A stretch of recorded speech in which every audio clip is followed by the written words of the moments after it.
Hello bull trackers दोस्तों, कुछ time पहले जब हमने आस्क बुल ट्रैक इनिशिएटिव शुरू की थी तो आपकी बहुत सारी क्वेरीज आई।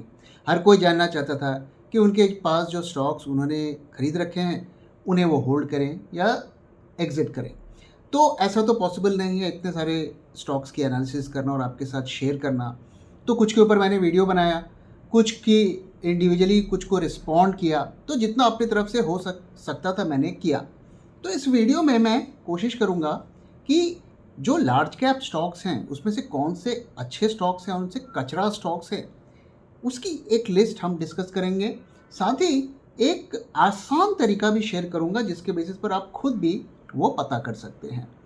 तो इसके अलावा हम दोस्तों, आप जानते हैं कि टाइम टू टाइम हम चार्ट के एनालिसिस कर रहे हैं। निफ्टी के लेवल्स आने वाले दिनों में कौन से हो सकते हैं, कहाँ से वो रिबाउंड कर सकता है, उसकी डिस्कशन कर रहे हैं। तो आज भी हम करेंगे। साथ ही एफआईआईज़ की इंडेक्स फ्यूचर्स में अब कैसी पोजीशन है इसके बारे में भी हम बात करने वाले हैं। तो आइए सबसे पहले हम देखते हैं एफआईआईज़ के डेरिवेटिव मार्केट में कैसी पोजीशन है। दोस्तों, कैश मार्केट की पोजीशन आप सब जानते हैं, रोज़ शाम को आती है और इतने दिन बाइंग होने के बाद, आरबीआई पॉलिसी आने के बाद वो सेलर बने, बहुत ज़्यादा उन्होंने सेलिंग नहीं की। तो कैश मार्केट का तो आप ट्रैक कर रहे हैं, डेरिवेटिव मार्केट का हर कोई ट्रैक नहीं कर पाता है, तो उसकी एनालिसिस मैं आपके साथ पहले शेयर कर। तो दोस्तों, आप देख सकते हैं ये है एफआईआईज़ की इंडेक्स फ्यूचर्स की ओआई की सिचुएशन। तो आप देख सकते हैं कि जब ऑल टाइम हाई लगा सितंबर एंड में, तब उनकी स्ट्रॉन्ग काफ़ी सारी जो है लॉन्ग पोजीशंस थी नेट फ्यूचर्स की, और उसके बाद उन्होंने रैपिडली पोजीशंस को कट किया और शॉर्ट्स में कन्वर्ट किया। और अगर आप देखिए तो 14 नवंबर तक भी उन्होंने शॉर्ट्स पोजीशंस अच्छी खासी उनकी थी, लेकिन उसके बाद जो रैली हुई तो they were force to cut positions. Obviously उनको भी लॉसेस होते हैं, तो वो अपने शॉर्ट्स को कट कर रहे हैं। लेकिन एक चीज़ गौर करने वाली ये है कि इतनी रैली हो गई, लगभग आप देखिए तो 1200 पॉइंट की रैली हो गई, 5% की रैली हो गई निफ्टी में 21 नवंबर से, और अभी तक उन्होंने शॉर्ट्स पूरे कट नहीं किए हैं और लॉन्ग्स भी क्रिएट नहीं किए हैं। तो ये छोटा सा एक हमें डाउट क्रिएट करता है कि ये जो बाउंस बैक आ रहा है ये कितना सस्टेनेबल होगा। तो कोई बड़ी बात नहीं है वो शॉर्ट्स से लॉन्ग में कन्वर्ट हो जाए आने वाले दिनों में।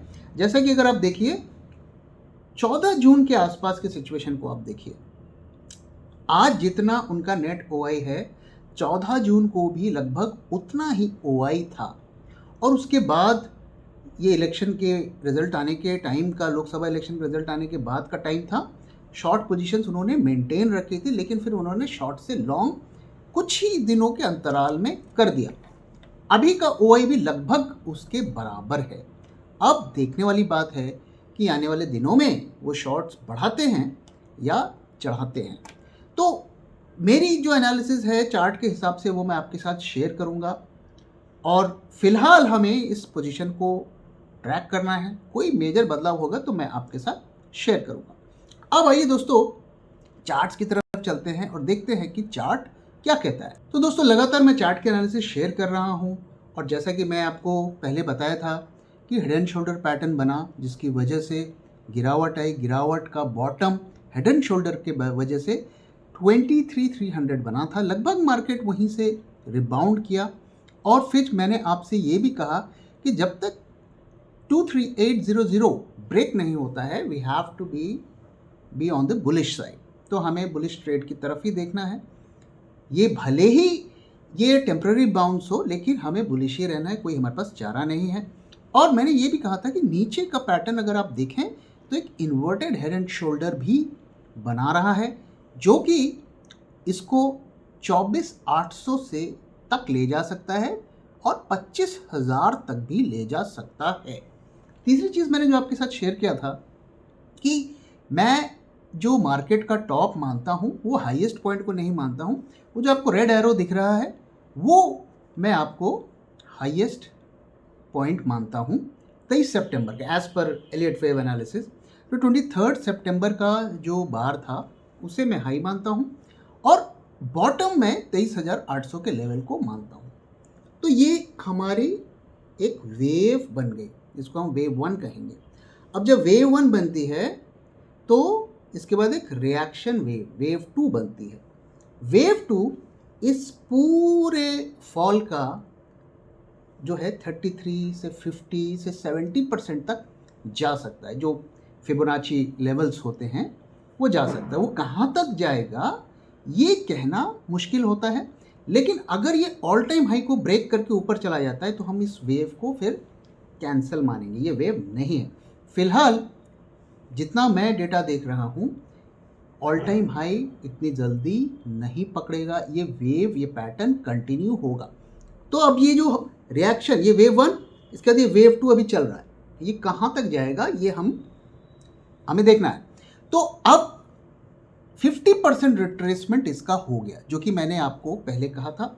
तो फर्स्ट लेवल कंप्लीट हो गया है 50% का रिट्रेसमेंट। अब जो सेकंड लेवल है 61% रिट्रेसमेंट, वो बनता है 25,100। और अब गौर से देखिए तो लगभग 50% रिट्रेसमेंट के बाद ही 2 दिन से रेड कैंडल्स बनाना शुरू किया है।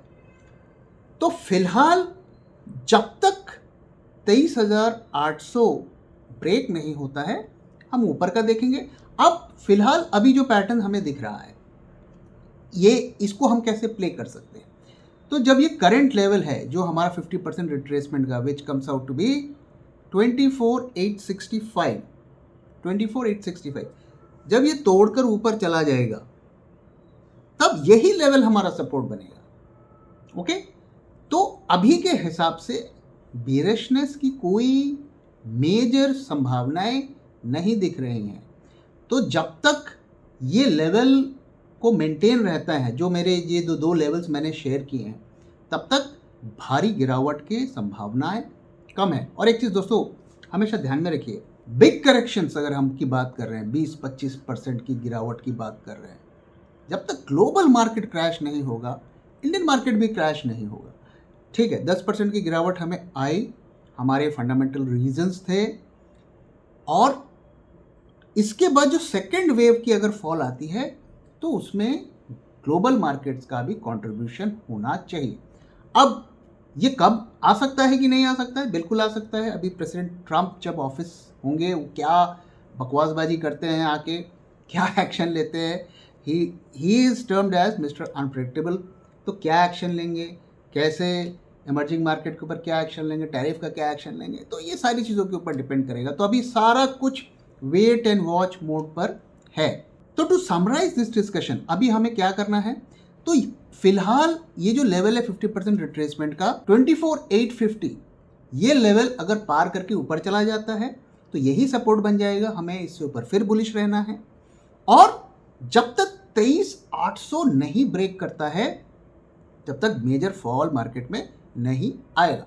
अब आइए दोस्तों स्टॉक्स की बात करते हैं कि जो लार्ज कैप स्टॉक्स हैं इनमें से किन स्टॉक्स को हम अच्छा माने, किन स्टॉक्स को हम कचरा माने, इसको कैसे हम पता करें। तो देखिए, एक तरीका क्या होता है कि आप इसकी फंडामेंटल एनालिसिस करिए, डेटा पॉइंट्स देखिए, वो आप करते हैं, आप करिए, अपने हिसाब से करिए।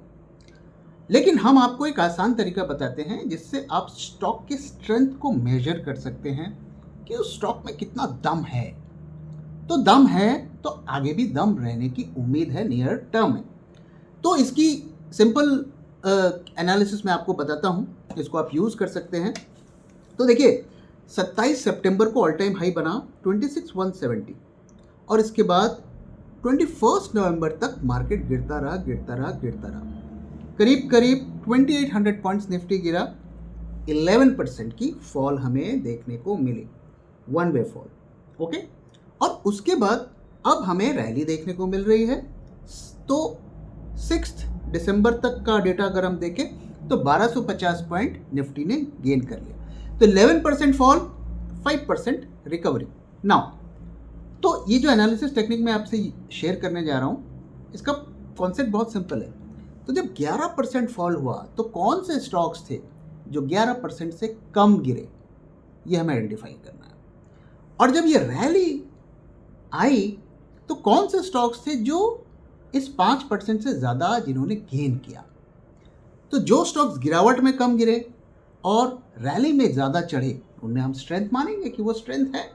तो ये सिंपल टेक्निक है। तो इस एनालिसिस के बेसिस पर मैं आपके साथ शेयर कर रहा हूँ कि कौन से स्टॉक्स इसके हिसाब से जिनमें स्ट्रेंथ नज़र आ रही है। तो वो मैंने हाईलाइट कर दिया है। अगर आप देखिए ऑरेंज लाइन से दे आर हाईलाइटेड। अब देखिए इसमें से कोई भी स्टॉक हमारे पोर्टफोलियो में नहीं है, क्योंकि पोर्टफोलियो में हम 10 पॉइंट्स पर इवैल्यूएशन करते हैं। हमारे 10 पॉइंट्स 10 क्राइटेरिया होते हैं, वो मीट करते हैं कि नहीं करते। कभी कभी हम थोड़ा बहुत रिलैक्सेशन कर देते हैं, क्योंकि किसी क्राइटेरिया में बहुत ज़्यादा स्ट्रेंथ आती है तो एक क्राइटेरिया हम छोड़ देते हैं। बट हम कोशिश करते हैं कि 10 के 10 क्राइटेरिया हमारे मीट करें। इन स्टॉक्स को तो हमने डेफिनेटली ऐड नहीं किया है ये पोर्टफोलियो से, इट्स कोइंसिडेंस शायद कि नहीं है, लेकिन हमारे पोर्टफोलियो में जो हैं थोड़े मिड कैप स्मॉल कैप्स भी हैं, लार्ज कैप्स भी हैं, तो they are doing well, but ये नहीं है। ओके, तो आइए इनको हम एक एक करके देखते हैं। तो इसमें से कोफोर्ज को आप देखिए। कोफोर्ज में जो फॉल आई थी सितंबर में, करीब 18% का हमें प्रॉफिट दिखा। मार्केट गिर रहा है, ये चढ़ रहा है। Okay, I hope the data is correct. और अभी भी चढ़ रहा है, तो गिरावट में भी चढ़ा और रैली में भी चढ़ा। तो ये इसमें स्ट्रेंथ हमें दिखती है। Now this is a small IT company, और कई दफ़े देखिए ऐसा भी होता है, market is rigged, stock prices are rigged, so I don't know whether that is the case और नॉट, बट फिलहाल अगर हम प्राइस को देखें तो ये अच्छा लगता है। अभी स्टॉक में एक प्रॉब्लम क्या है, हेवी रिटेल ओनरशिप। रिटेल का बहुत फेवरेट स्टॉक है, इसलिए मैं इससे थोड़ा दूर रहना पसंद करूंगा। इंडियन होटल्स, इस स्टॉक ने भी 10% आप देखिए का प्रॉफिट दिया फॉल में, और इस रैली में जो है लगभग निफ्टी के बराबर गेन भी दिया। तो निफ्टी करीब 5% से थोड़ा ज़्यादा गेन दिया है और इसने भी लगभग उतना ही दिया है। तो ये स्टॉक ठीक लग रहा है। इसमें जो है काफ़ी फंडामेंटल अच्छी स्टोरीज भी आ रही है।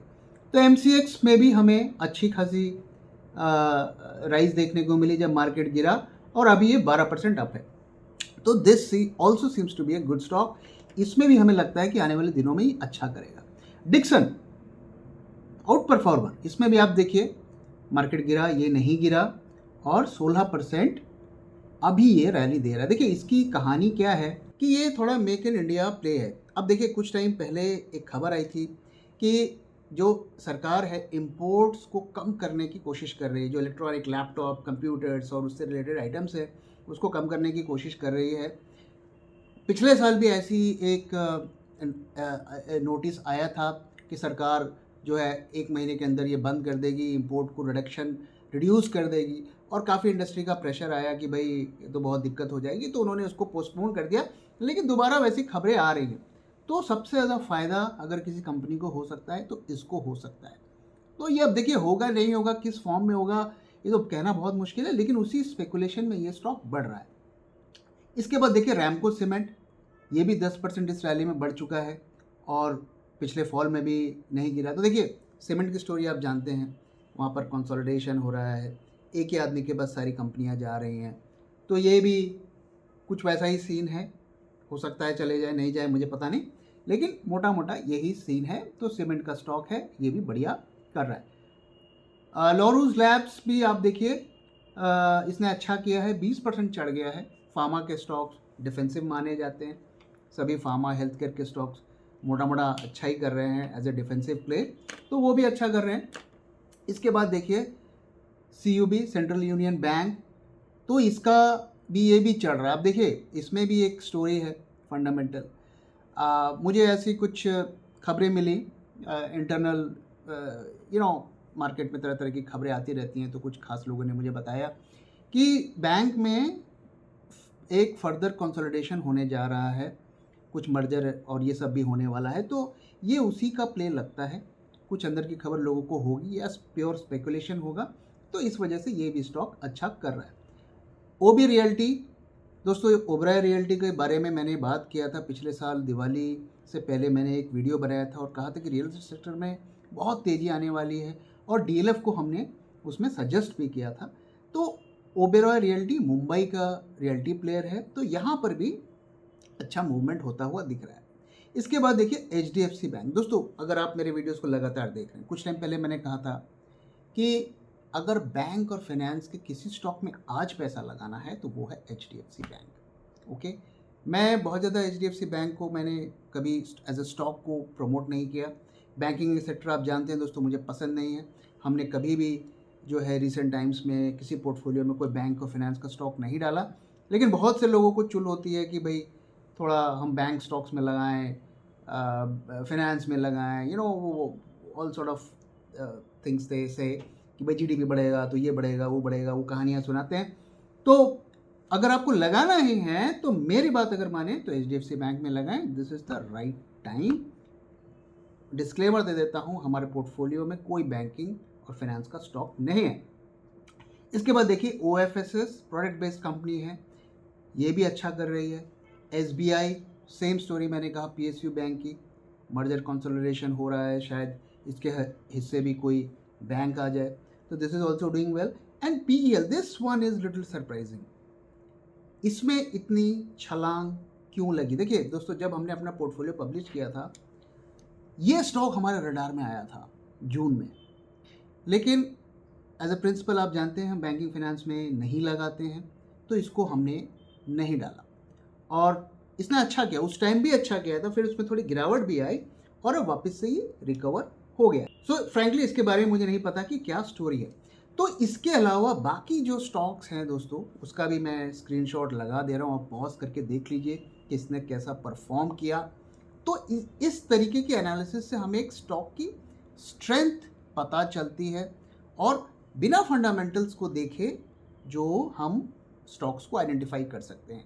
ये टेक्निक मैं स्मॉल कैप्स और मिड कैप्स में अडॉप्ट करना नहीं चाहूँगा, क्योंकि वहाँ पे थोड़ा रिगिंग होने का चांसेस ज़्यादा रहते हैं। लार्ज कैप में थोड़े कम रहते हैं, हालांकि यहाँ पर भी पॉसिबिलिटी होती है लेकिन थोड़े कम रहते हैं। तो इस टेक्निक को कोशिश करिए कि लार्ज कैप जो एफएनओ के स्टॉक्स हैं उसमें ही यूज़ करिए। बाकी दोस्तों, अगर इन स्टॉक्स में आप फ्रेश एंट्री लेना चाहते हैं तो ये आपका डिसीजन है। जैसे कि मैंने कहा, हमारे पोर्टफोलियो में ये स्टॉक्स नहीं है, और जब भी स्टॉक्स को एक्वायर करें थोड़ा कैपिटल नीचे के लेवल पर रखें, क्योंकि वैल्यूएशन अभी भी बहुत हाई लेवल्स पर है और बड़ी गिरावट का खतरा लगातार बना हुआ है। और अगर आप हमारे स्टॉक्स जानना चाहते हैं, हम किस स्टॉक्स को सजेस्ट करते हैं पोर्टफोलियो के लिए, तो हमारा पोर्टफोलियो आप सब्सक्राइब कर सकते हैं। तो दोस्तों, इसी के साथ इस वीडियो को मैं यहाँ पे ख़त्म कर रहा हूँ। वीडियो कैसा लगा जरूर बताइएगा, और इनमें से कौन से स्टॉक्स को आप अच्छा मानते हैं, कौन से स्टॉक्स को आप बुरा मानते हैं, वो भी शेयर करना मत भूलिएगा। So thank you very much for watching and thank you for your